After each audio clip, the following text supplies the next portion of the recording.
What should we start? Hi, Moon. Hi, Abby. So nice to see you after so long. And you too, Juby.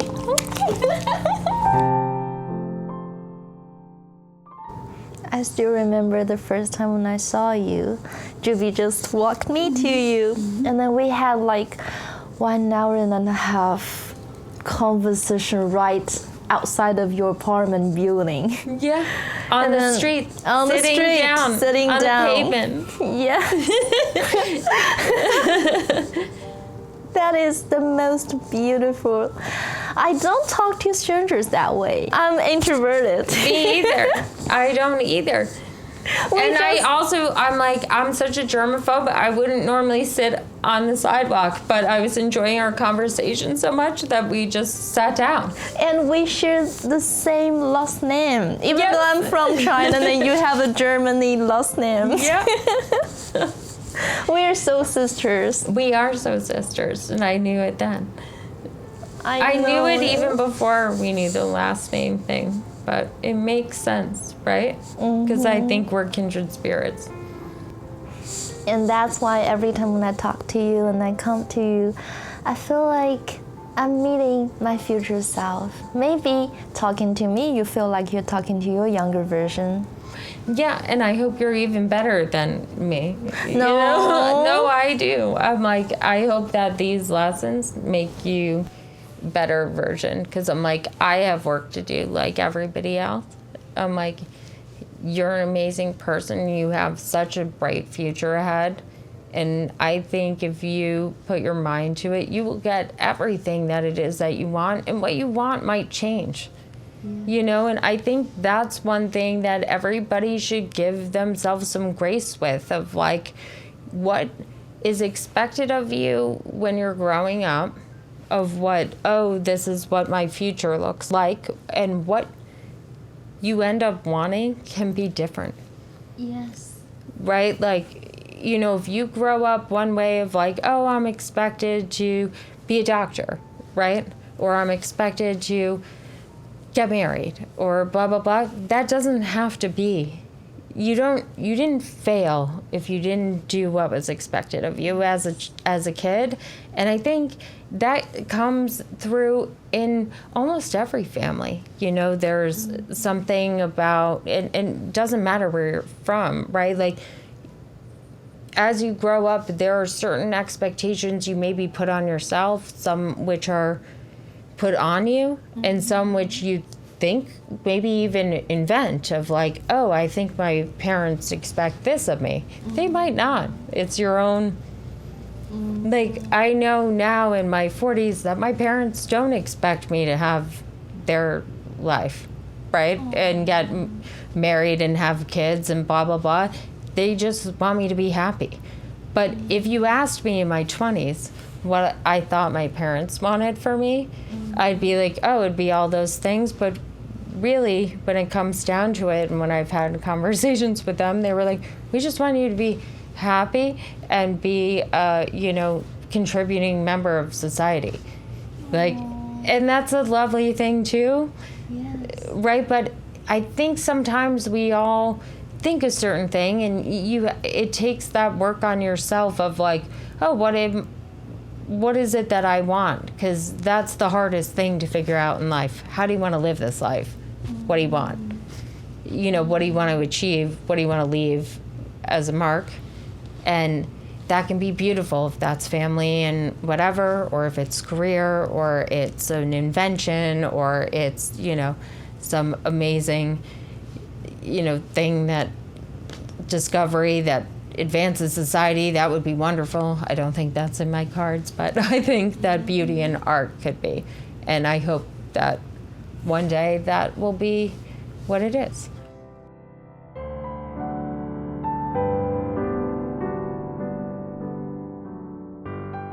Okay, it's so funny. I got in Oxford at the age of 30. I fell in love with someone when I was 18. And Oxford was his dream school. I think that was part of the reason why why Oxford had a very special place in my heart.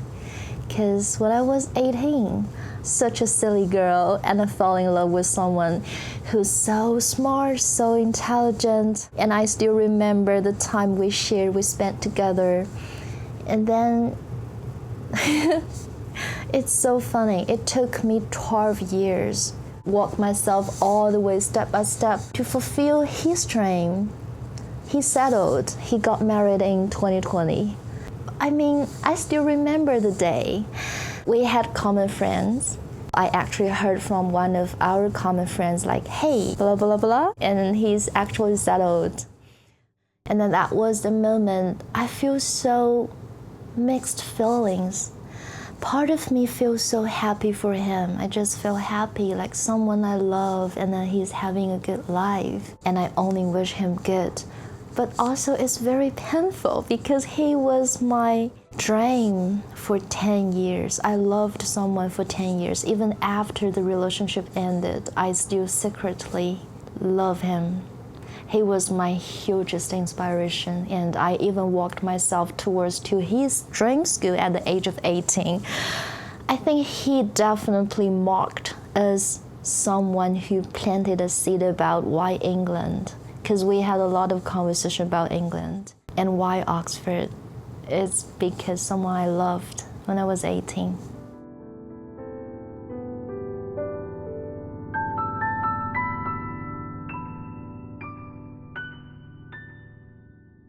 And I would say that was the reason for him in your life, right? That's how I would look back, is you will have him to thank for Oxford and your experience like that you'll have there coming up. And his dream changed, you know? And so he settled down, and he might not have Oxford, but he'll have other parts of his dreams. That's beautiful but too. That's what, you know, in your life, that is what he brought to you, is the fact of like you will now have and embark on this amazing experience that maybe you wouldn't have applied to, you know, had you not had that love when you were 18 who dreamed of going to Oxford. Now you get to go. There is to offer after that, and he'll have a different dream, and that's okay too. I think when you ask about timing, I don't know about timing. I think sometimes I would say I go back and forth, I guess is the best way to say it, of like sometimes I'm like, oh, the timing is off, but maybe with the right person there is no timing. Yes. Maybe there is no right timing with when it's the right thing. And I've heard people say that, you know, you hear of someone of like, oh, well, they just got out of a breakup, so it's the wrong timing. I know of couples that have gotten together very near a breakup because it was the right person. So I do think there can be that, or circumstances were challenging, like someone lived halfway across the world and someone else lived here, and yet they find a thing. So I do think there is a right person thing, but I also am not someone who believes that there is only one right person in the world for you. I think you could live out a myriad of futures with different people. How happy you are is how much you prioritize your relationship and how much you make it work and how compatible you were to begin with. So if you pick someone that you're not compatible with, right? Or just like at the beginning of compatibility, and it's like you don't really have that deep trust and The foundation. the devotion to each other too, you know, and that foundation, I think, yes, you might live an unhappy partnership, right, with them or end up separating. But I think if you find the right thing and you find somebody who gives to a relationship, and you can find that balance of give and take, compromise and love and all of those things, and building each other towards something, I think you can share something really beautiful that is shared. And whether that has right timing or not, maybe it does, right, in terms of where somebody is in their life, of their ability to participate in that. But I also think it just has to do with the person. Do you think you're a giver or a receiver in love? I think I'm both. Wow. It's like, What are you? I think I used to be a receiver, and then I realized that now I'm a giver. I think this is how time and age taught me or awakened me to realize that love is, I feel like love is more like an energy. Like that's why we need to take care of ourselves, because once we are fulfilled first, we have extra to offer. And then love happens when we just give without any expectation about when you're gonna return. Will you return? Will you love me back? I just love you and you're afraid. And if you vibe the same frequency with me, you will recognize me and then you will love me back. And it's okay if you don't love me back. Now I'm like this. But before, when I was younger, I was like, I love this person, and how can I prepare myself better to actually attract him? How could I make him feel like I'm worthy his energy, his time, feel like I'm racing with some potential or never existing girls in my head? It's like I'm not satisfied with myself, but I love this person. I want to be the best, so he will love me. But love is not about you're the best, so I love you. Love is like, I love you even you are at your lowest. Even you are the worst version of yourself, I still love you. Or even, any imperfections, you know? So when I was younger, I tried to hide my flaws. I have a very strong Libra energy, so I just don't like conflicts. I don't like fighting with people. I don't speak up that much when I need to speak up about my feelings. So I found myself as like the one who's compromising more. Because I love this person, I want to save this relationship, or I want to make it longer. So I didn't make it clear when first time I didn't feel okay. It feels like we grow older and then we know the boundaries. I know I wish to be treated this way. This is my boundary. You can't push this anymore. I shouldn't allow you to push it even from the first place. But when I was little, I always trying to be the one who understands even I don't feel okay, who accept it even though I don't feel comfortable. I prioritize the other people's feeling and their thoughts or their priority in relationship before. And then to a point, I have to let that relationship go because I have to take care of myself. And loving someone or maintaining that relationship was too painful. It just took all of my energy out and made me finally realize that I can't love anyone if I can't be myself. That was that awakening point in my life. After that, my whole mindset about love changed. At what age do you think that was? That was 23, 24. I had a very horrible breakup at that age.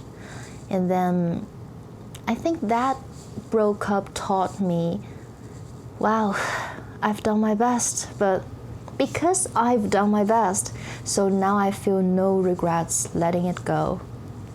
Otherwise, my mind will still question, because I am someone I'm like very hardworking person, so I feel like I have to work very hard. If it's not good enough, that means I'm not good enough. I have to fight. I have to make myself better. I have to do better.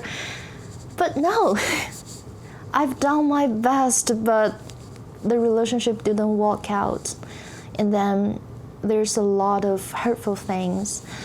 I think that experience has put me in one of my darkest period in my life, the darkest depression period in my life too. And it feels, I think I can share, it's Speakable Secrets, so I can share. The main reason was because his mother doesn't like me. His mother doesn't like me. Anyone couldn't like you, Moon. Oh, I still remember the hurtful things she told me. And then it's like, I felt like, she doesn't like me maybe because I'm Chinese, maybe because I don't look beautiful to her. She's a very, very good looking French lady. She's very beautiful. And then when I first time saw her, I'm like, wow, she's so lovely, she's so beautiful.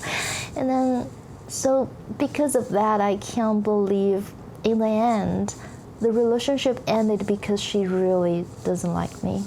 And then I feel like I can't please her anymore, no matter how much I do. Every time I prepare gifts, and then I've done my best, and then from my side, trying to make his family like me, trying to make him liking me. And then I'm like, I'm so stupid. I don't need to make someone like me. If they like me, they will naturally like me. I don't need to make that huge effort to prove to people that, look at me, I'm mean, I'm a good person. Please recognize I'm good. No, I would never beg for that. But when I was little, I spent so many time, I wasted so many time to trying to prove that I'm good enough. I'm sorry that that happened to you, because what I would say is that had nothing to do with you. It had to do with her. And whatever's going on in her life. Do you know what I mean? Or what she was, that doesn't fit into what she was thinking of, like, it has nothing to do with you. Like, there's definitely people who might not care for you, and trying to keep your chin up during those moments, which I've had too, it's a terrible feeling. I'm a perfectionist. I like things, I work hard the same way. Yes. It feels awful when it feels like things are going wrong, and you're like, okay, Can I fix it? can I fix it? But sometimes you just have to let it go, you know? And I don't mean the relationship, or let it go. Maybe it would have made a difference if, like, okay, I can't please her. Oh, well, you know? And also, I was too young. Because I'm like, what was she doing to make you like her? Sounds like nothing. Right? Like that's a two-way street. Love, respect, kindness. It goes both ways. That's why I'm saying it's more about her and what's going on. The fact that she was willing to be disrespectful to a young person in their 20s who was in a relationship with their son is about things she needs to work on and has nothing to do with you. You know, it's just not a kind way to be. And if you're striving to be a good person, I would say in that sense, that is not the type of family you want to be with.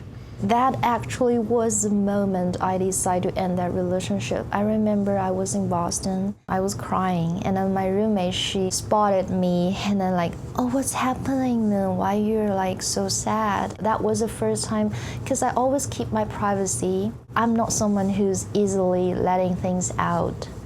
But at that moment, I was too tired, too sad, and then I let everything out. And then she said, Like an explosion. yes. Yeah. And then she told me one thing. That was a turning point. She said, man, imagine yourself in 5 years. In 5 years later, do you still want to face that family? Do you still want to see your boyfriend's face? Do you still want to thinking about, oh my God, it's Thanksgiving, but his family won't allow me to celebrate Thanksgiving with them, so I have to celebrate alone in my apartment, and his dad does not want me, does not welcoming me there. Will you still want your future self wondering or worry about those questions you are facing right now? That moment she asked me, my brain was like, hell no, of course no. I don't want my 5 year later self still facing the same issue right now I'm facing. And those issues are unsolvable issue, if that's the word. Either English word saying unsolvable. Yeah, that's unsolvable. Yeah, unsolvable issue. I feel like I can't prove myself. Even give me 5 years, I still can't make them like me. Maybe it's gonna be worse. And then I don't wanna feel like steal him from his family, because that's what his mom, at least that's what I felt. She has an energy that she feels like I'm someone who's stealing her son away from her. I'm stealing her son away from the Thanksgiving holiday. But she's also doesn't want me to be there. So for some reason, I feel like she treats me as someone who's stealing her son away. I don't want to be a thief to steal someone away. And I also don't want to involve in that kind of drama, I would say. But I mean, on the other side of that, it's like she could have been someone who accepted you as somebody that her son loved and tried to make you part of her life, right? As you did her. So I'm saying that's a person-to-person thing, and it's like, who knows, maybe in time they come around, who knows? But I'm like, when someone doesn't like me or I don't feel accepted, there's so much like banging your head against the wall you can do of like, I'm trying here until it's like, move on. And in love life, you don't have to keep doing that. You know, if you really love someone and they have a difficult mother, it's like, okay, I'll try. But that's where the same type of compromise I'm talking about comes up, of like, they also have to give a little to, you know, make the day a little easier, even if, okay, you took him for a Thanksgiving, get over it, right? Like, they need to get over themselves. But I also think that's where you expect your partner to stand up. Say, hey, Mom, I won't tolerate you treating my partner this way. Or, you know, whatever family member or friend it is, of like, I don't accept you treating my partner this way. Can you please be kinder or more, you know, anything that's different than how you're behaving, so that in a respectful way that respects my partner and the relationship and love that we share together. And I think that's what you want out of the person that you're going to be with for the rest of your life, someone who stands up for you. You're really spot on, because I remember before the breakup, I called my best friend in China. I told him what's going on. And then he said exactly the same thing you just told me. He said, Moon, it's not just your fault. It's not just about his mom. It's also about him. Mm-hmm. He didn't stand up for you. He didn't speak up for you in front of his mom. No matter what, he did not do anything. That is a reason to leave him. 100% agreed, because I think your person stands up for you. Yes, that was the time, like, wow, I realized that, wow, he's not my person. And that has nothing to do with anything you did or could have done. I think that's one thing in relationships that people should always understand. Like, there's almost, yes, in that circumstance, your boyfriend could have been standing up for you, but the fact that he didn't, thank goodness, because you ended up moving on and you're not with the wrong person, right? But I think what we all strive for is somebody who has our best interests, that we grow with, that we do all the things, but is our partner and has our back. And that's what makes people feel safe and comfortable and want to start a family or participate in, you know, their families or whatever it is, of like, this is my person and they have my back and they will correct me when I'm wrong. That's how we grow as people. You don't want a partner who just says everything you do is magnificent. If like you could have worded an email differently, I'd like to hear about it. You know, like I don't mean in terms of criticism. I mean like constructive criticism of like, I support you 100%, but also, hey, you didn't need to I'm trying to think of a good example. I strive not to do those things. Obviously, I'm not perfect, but I'm trying to think of a good recent example. I have plenty throughout my life of many, many, many, many things I could have done better. But I'm like, what is one in the last week? But of just like, oh, you could have been more inclusive about this person at that party. Like, I noticed you didn't do that. I want somebody to tell me the stuff that they think, that make me the best version of me. What are you looking for in a relationship during your 20s, and what are you looking for during your 30s and now during your 40s? I think during my 20s I was in one, so it was that, and it was to try to build my career and do all that. I don't think much changed in my 30s. It was a lot about career. And you know what, frankly, not much different in my 40s, but a lot about career. But I think in my 40s, it's now like, what is the next steps of that, and how do I want to be when I get home at night?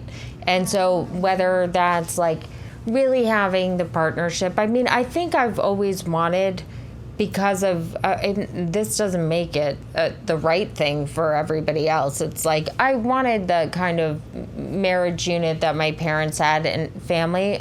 I've never been sure about kids, of whether I want them or not. I've always liked the idea of family returning home for the holidays and having family and tradition in that way. But whether they're my kids or not doesn't really matter to me.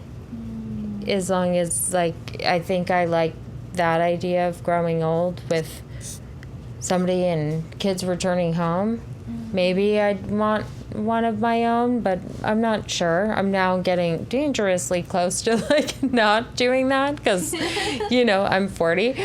But, yeah, I think wanting to grow something bigger than me has always been it, right?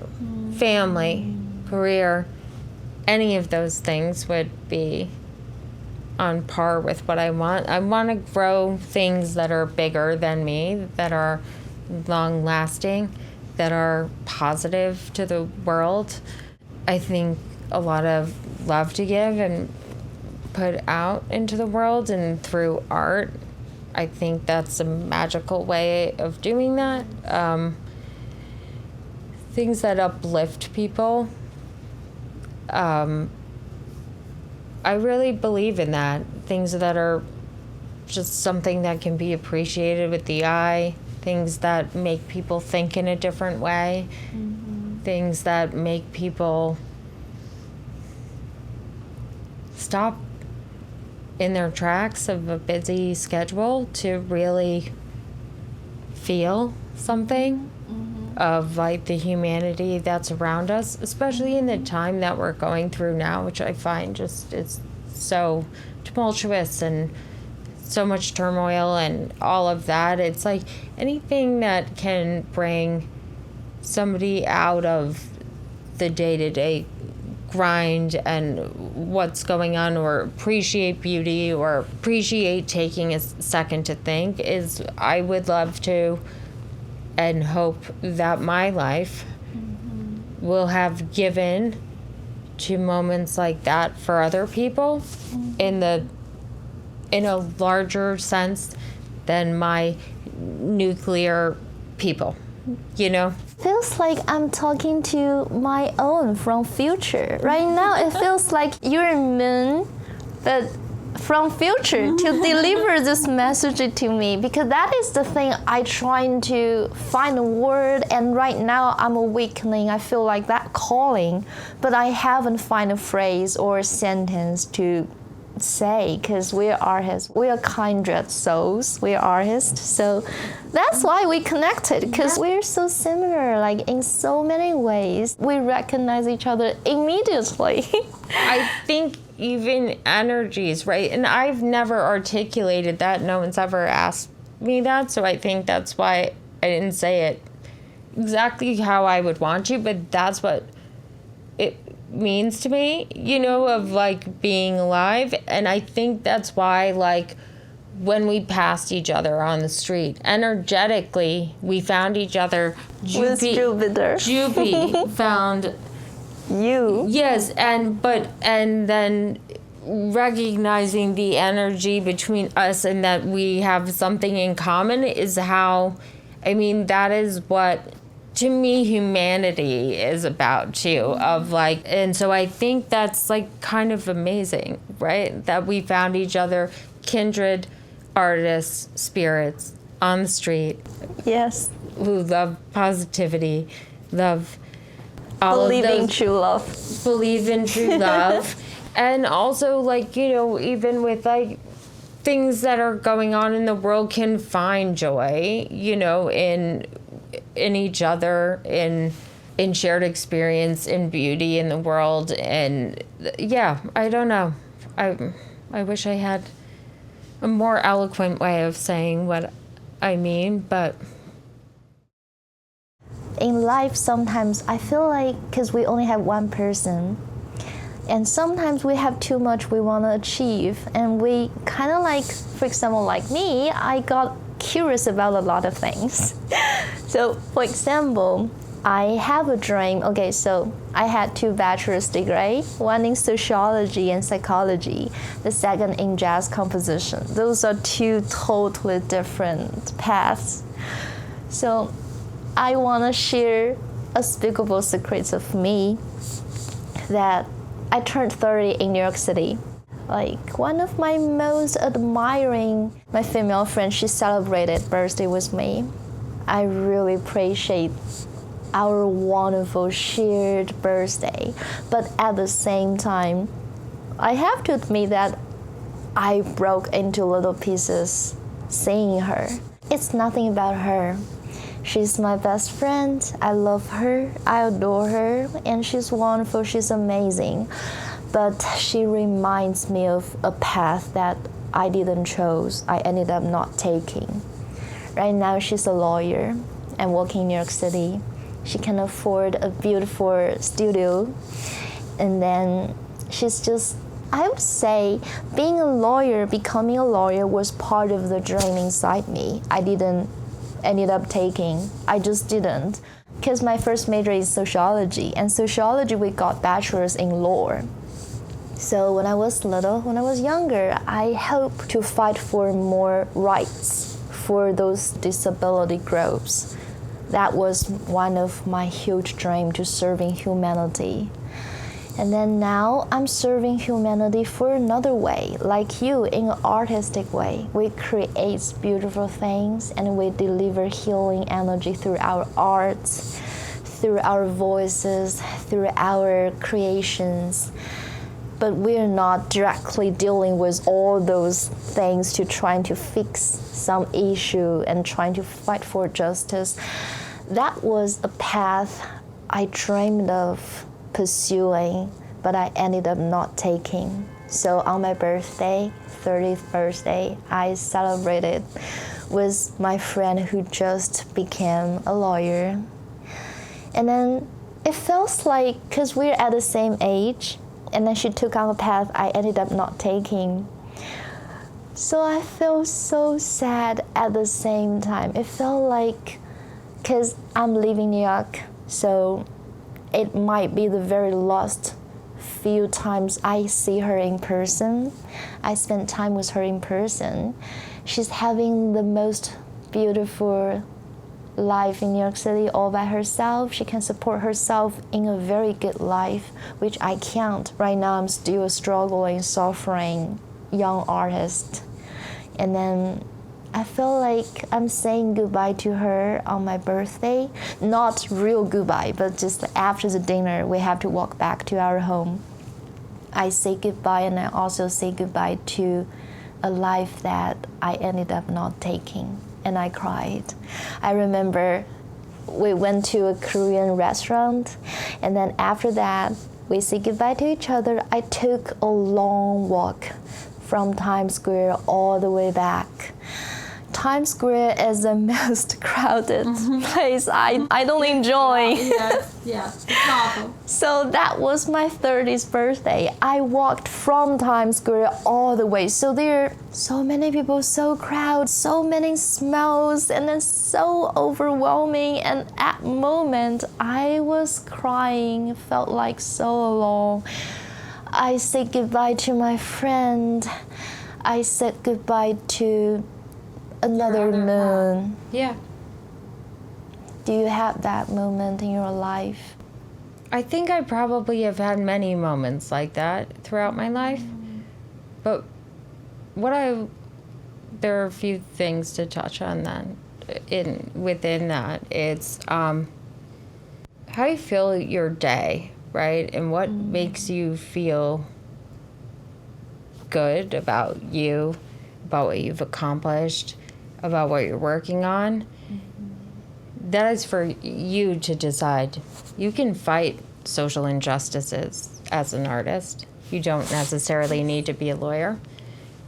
My second thing, which is it's not meant to be like, I don't know what type of law your friend is going into, and I'm glad she'll be able to provide for herself. A lot of times that type of law can be thankless as well, right? So, but I'm like, it doesn't stop you as an artist to make any sort of statement that you want, that can help promote change or help, I guess, demonstrate against like something that you feel very strongly against. You can use your platform as an artist to do so, or, do a whole music thing about a certain cause that you want, or raise money for that. Like, there are many ways that you can participate in that. So, and I think you'll do all of that. But you can also imagine your life as, there are 1,000 ways I can imagine my life of, like, what if I went into finance, or what if I did this, or what if I did that? And I think that sometimes our paths are like what make us happy or feel fulfilled. Self-fulfillment. And so I'm like, I remember my dad saying to me, whatever you choose to do should be something you enjoy, because you'll spend, about 80% of your waking life doing it. So you're gonna wanna love that thing, or feel passionate about that. So that's how you should choose what you want. That's what we're doing right now. You're supporting me doing what my heart is feeling I really want to do, because my sociology background loves, how do I say that? Observe people, and then to hear, to listen, what makes a person the person they are today. That is the most beautiful part of humanity. Like, we are human, we're born here. And then to experience so many different life versions. Everybody has their own stories to tell. Everybody's story is different. And everyone has their one-of-a-kind, once-of-lifetime stories to share, what makes them them today. And I feel like that's why the diversity is so beautiful. That's why we're all connected as human for the humanity. At the same time, we have so many different stories, but we always come to a conclusion that, like, we talk about love, and then that is how we connect. That's why we're human. We're not robot. We're not someone who's like built up or working towards to meet some requirements or expectations. We're human. We fell for love, and we get hurt, we grieve. That is what makes us human, real, and that's what connects us.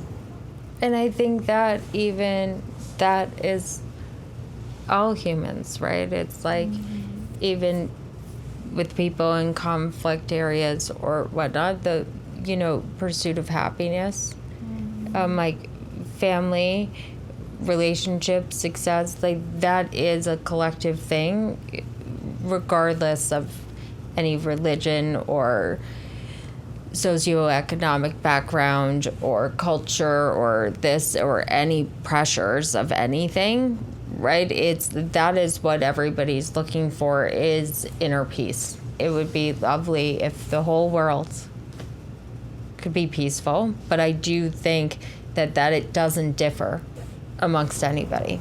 Yes. We need to feel fulfilled first in order to offer. Once everyone feels so fulfilled, we just naturally mirror back peace, love, and light. Sometimes I feel like we project out our internal feelings. If we feel not well, if we feel insecure, we have that tendency to reflect on some negativity or some, how do I say that, external dramas. Sometimes it's all coming within, even though it seems like things are projecting out within themselves. There must be something in, then we project out. Totally okay for everybody to feel however they feel, but it can change, the dynamic of the room. Whereas if somebody walks in and is a beam of light, it can also change that type of energy to be positive, right? And so much of what I think is important is finding the place where you feel your best so that when you walk into the room, you're the light, or adding to the already there light, or, to try to make something better. Like come in with an open mind, open heart, open ears, trying to separate two things, compartmentalize and move forward throughout the day can really change your day too. Even when you're dealing with that stuff, of being able to separate. I don't know that I'll ever get there as a person, being able to separate hard things and being positive, but it's not something I'm willing to ever give up trying to do.